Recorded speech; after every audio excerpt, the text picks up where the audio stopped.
Hello and welcome to another video tutorial of the Hunyuan video generation.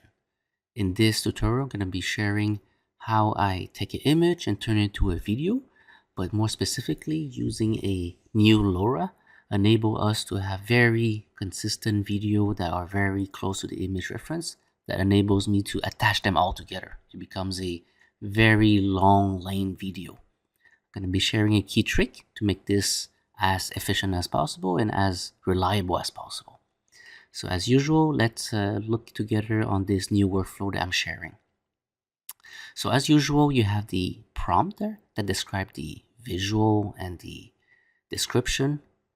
You have the Hunyuan model that enable us to generate the video. As an example here, I put your forger, the character anime, and with just generic information, you get a generic result. If we add a Lora into this, which has the extra training for the model that we want to generate, we get a video that is way more consistent with what we're looking for. Now, the new thing that just came out is the LeapFusion Lora.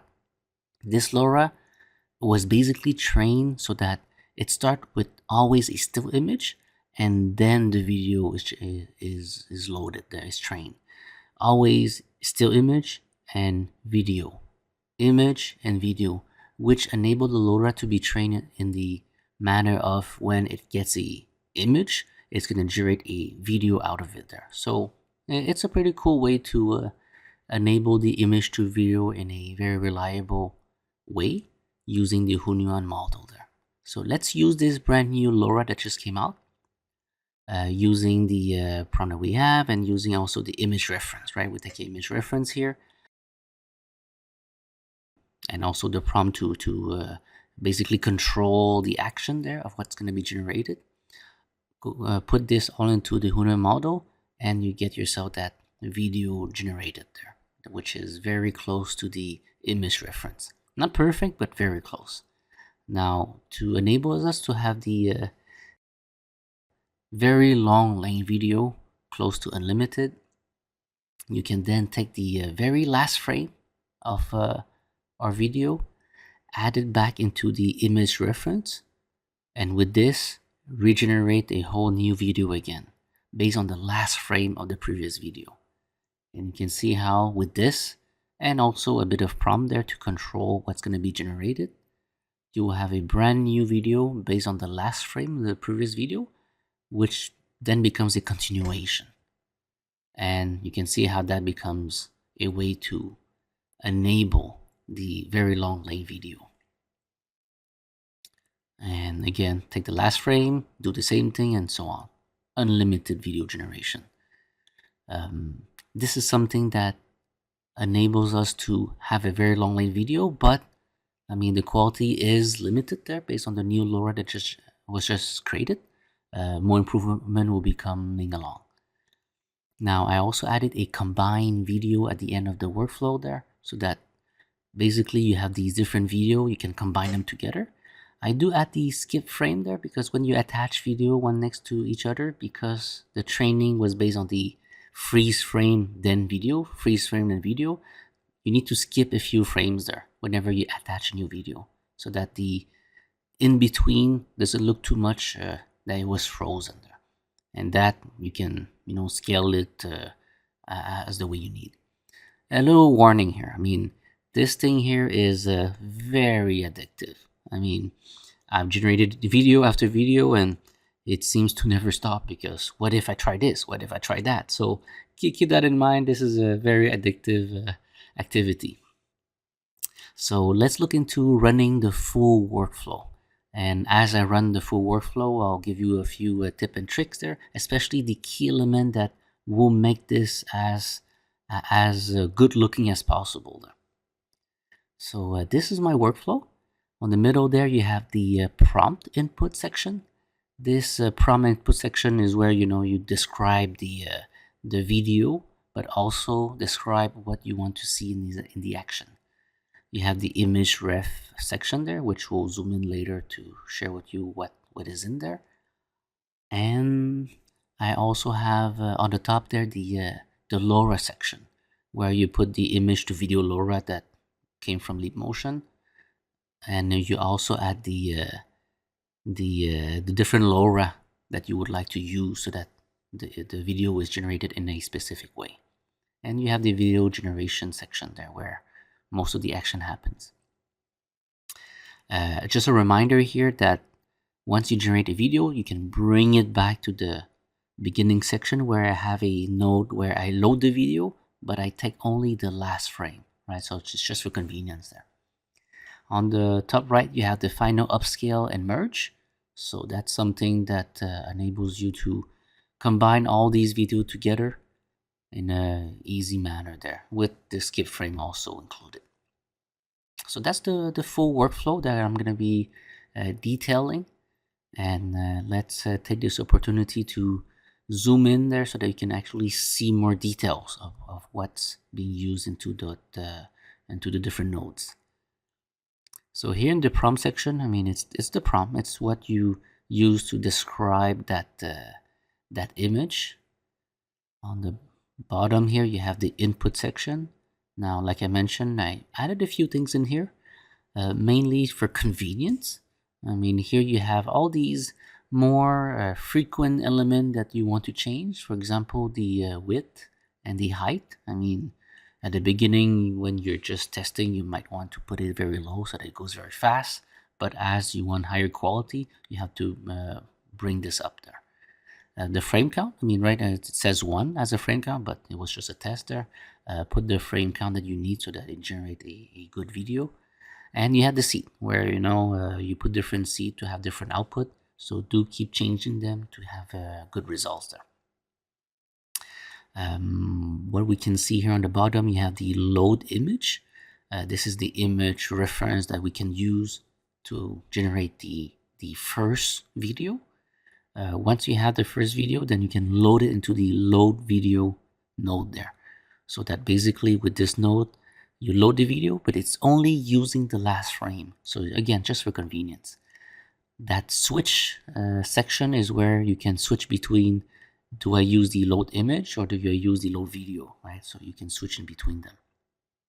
Now you can see here, once you have that video generated, you can bring it back to the load video, and it's only gonna use the last frame. I'm doing this because I know how much frame count I have, right? It's written right there. So I can do a little math formula so that every frame is skipped except for the very last one, meaning using the very last frame as a input into the video generation. So that's the bottom part there. Let's go up to the top part where I can share a bit the Lora, how I use the Lora in the top section there. So this is the Lora section where it loads it and you have the different Lora. In the middle there, you have the most important Lora, which is the image to video Lora made by the LeapFusion team there, right? So, I mean, single image becomes a video. This is a key Lora. And this one, you want to make sure that the strength is at the maximum there. Then I also added the fast video Lora, just so that we generate the video faster. And you have the middle section. I disable it right now, but you can add any Lora you want there to enable different character, different style. But it's a lot of trial and error, right? I mean, you have to try it, see what works, what doesn't work, iterate on it there, and see how it works out. I also added the TCast right there. TCast is just a something that's very popular right now, so that it enables the video to be generated very rapidly. So that was added also. And the section here is just the video generation section.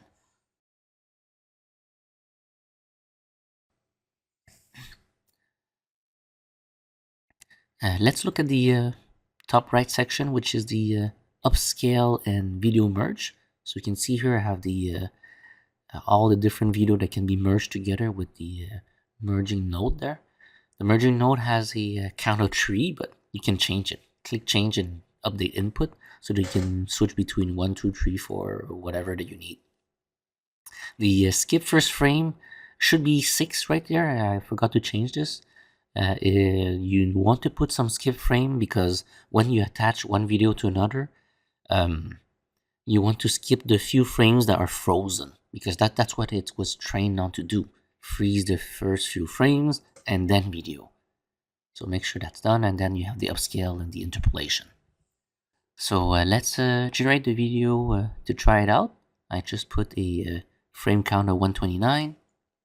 Let's run this, and we're gonna go through a lot of fast forwarding.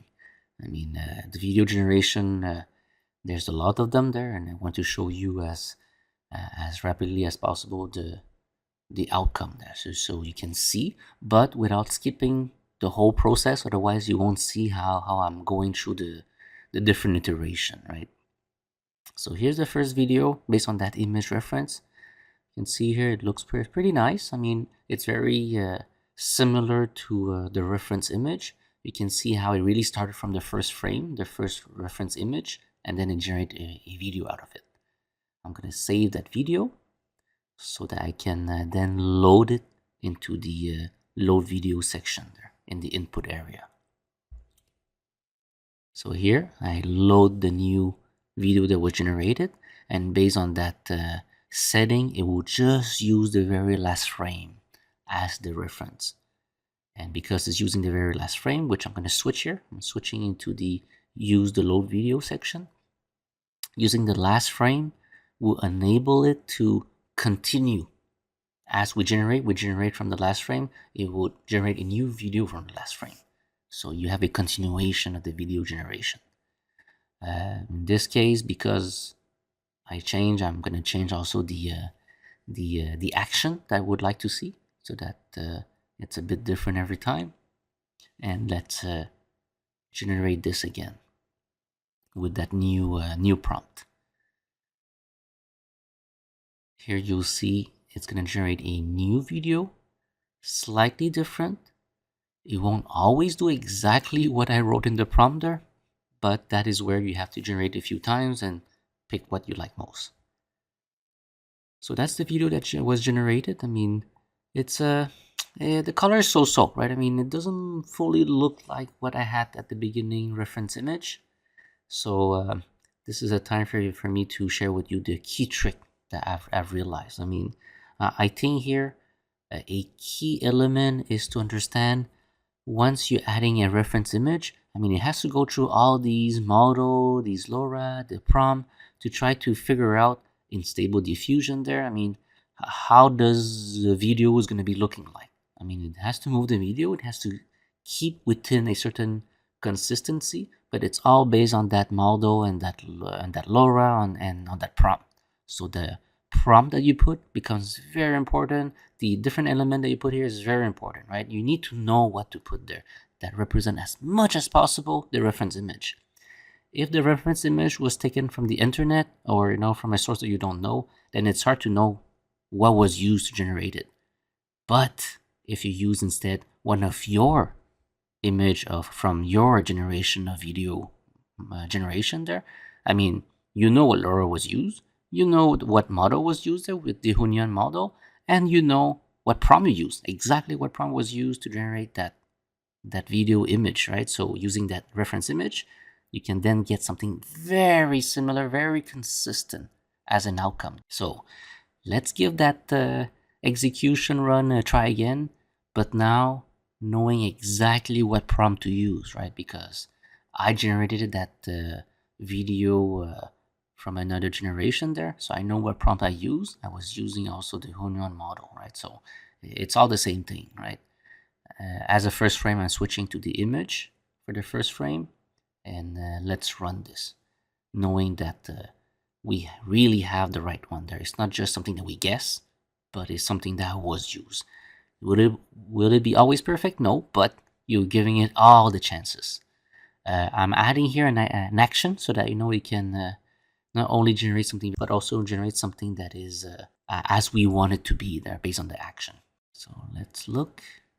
So you can see the video looks very similar to the reference image, but the outcome is somewhat not that great. I mean, it's as if she ate a sour candy there. So that's a bit strange output, but let's change the prompt there. Something nicer that we can use as the final video. And going as a fast forward so that we can see changing the prompt. What does it look like? Okay, so we can see here, I mean, it looks very similar to the reference image. And there's a lot of motion going on, which is great. Consistency is there. I think it's something we could be using here. And by doing that, we can have ourselves the long lane video. So right there, I'm gonna load that that video that I want to keep. And loading that video enables me to use it there. But let's try it again just to see if I get something better. And this is what's great. You just generate until you find something that you like, right? There you go. It's looking good also. I mean, potentially something I could keep. Let's give this a try again by changing the prompt, running this again to see if I get something better. Going through the generation, and there we go. Okay, so there's a lot of action in this one, but the action is not very natural, especially with the finger and the hair there. I mean, it looked very very awkward there. So definitely let's generate another one there. I mean, this one could have been good, but didn't turn out that great. This one, the color, it's a bit off as the color there. Hand was okay-ish. Not sure I want to keep this, so let's give this a try again. I changed the prompt there. I also change it. Let's see.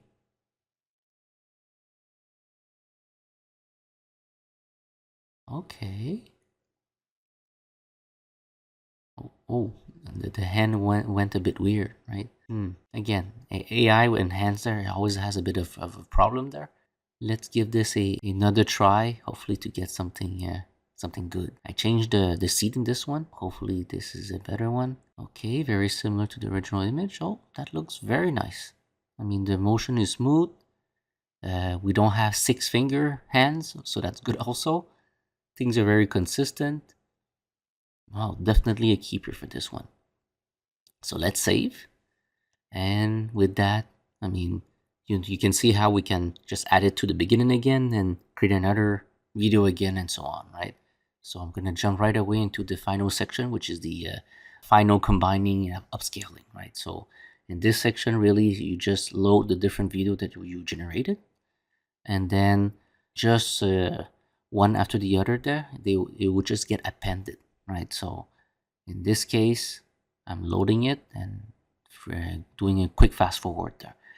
Keep in mind, I forgot to put the skip first frame there. I mean, I should have put 6 over there for the skip first frame. So at least from one video to another, the freeze is not too obvious, right? So it looks more like a nicer result video. But still, I mean, it looks very good. There's things to be improved for sure. I mean, we're still in the first version of this Lora there, the image to video Lora, but I think we have something that we can build on. So that's a very interesting thing that you can start using there. Now, as usual, I have my bonus section here. I mean, in this bonus section, I'm sharing a few things that I generated. Have a look. This one you've seen already. I think I put the full, longer version one for this one. Oh, for the candle one, I mean, I didn't meant it to be scary or anything there, but it just came out that way. So that was interesting. Made emotion in there. And the final one where I combine multiple videos together. I think I did 6 or 7 of these. Not counting all the ones that I messed up there or it didn't look good, but I could have just continued on and on and on, right? I mean, nothing stopped me from continuing there. Whenever I get something I don't like, I just regenerate it, change something, change the action, change the seed, so that you can get something different and hopefully something that you would like to use as the final version. Now, as the final bonus section, I mean, ViewMaster for looking at stereo images. Hopefully you know what that is.